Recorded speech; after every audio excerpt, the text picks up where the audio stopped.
Good day, everyone. My name is Yvonne Johnston. I'm a consciousness coach and a leadership development expert. Today I'm going to talk about conflict, that dreaded topic that everybody tries to avoid. But the truth is, it's part of life. You know, if you're sitting in an unhappy situation and it has to be resolved, as it usually does, we kind of automatically go into the assumption that the space between the unhappy situation and the happy situation has to be a space of conflict, a space of confrontation. But let's challenge that. Let's unpack those assumptions. So what causes conflict? Poor communication, lack of planning, high degrees of frustration, conflicting beliefs. And here I'm not just talking about like political beliefs or religious beliefs. I'm talking about the beliefs that drive you. You know, we all have things that we think are right and wrong, and those become our beliefs, but they may not be the same as somebody else's beliefs. Why do we avoid conflict? Largely, we avoid conflict because of the fear of rejection. You know, we've talked about that before. Everyone is so afraid of being rejected. Sometimes you avoid it because you think your opinion isn't valid. Sometimes it's just life experience. You're just afraid to repeat negative patterns that have happened before. Some people avoid conflict because they're afraid of hurting someone else. And this is a difficult thing to understand, but we're not really capable of hurting someone else.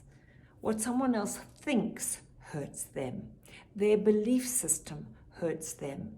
It's far more important that you retain your truth, your honesty, and your integrity and your authenticity. And sometimes conflict is caused by a lack of confidence. So what stops you? What stops you going there? Usually it's fear. Fear stops so many things in life. It's amazing. But usually it's fear, and it's usually a fear of a negative outcome. Like we are kind of hardwired for joy and for positive experiences. We don't like going in search of negative stuff, negative things that could happen. And could is the word there. But the longer you leave something, the more it grows, the more it festers, and then sometimes it can actually start to take up the whole space in your brain and become completely and utterly overwhelming. And the fear begins to paralyze you.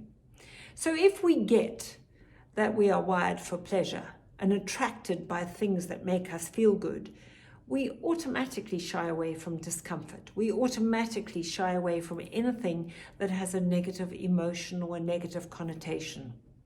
So how do we change this situation? Clearly put boundaries in place. Be clear about what works for you and what doesn't. And I have talked about that in a previous video. For me, a really important way to avoid conflict is to be open to other people's ideas, to listen with a curious mind, to listen to maybe think, maybe there's something I don't know, maybe I could change my mind, maybe my way is not the only way or is not the right way. Because nearly every conflict in the world starts off with, I am right, therefore you are wrong. No, I am right, therefore you are wrong. And just think about that for a second. When you are made to feel wrong, how does that feel? It's terribly unpleasant. It doesn't feel good at all.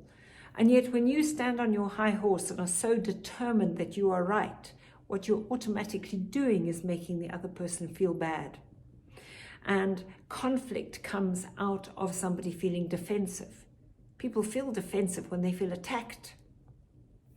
So let's reframe confrontation. Let's accept different points of views.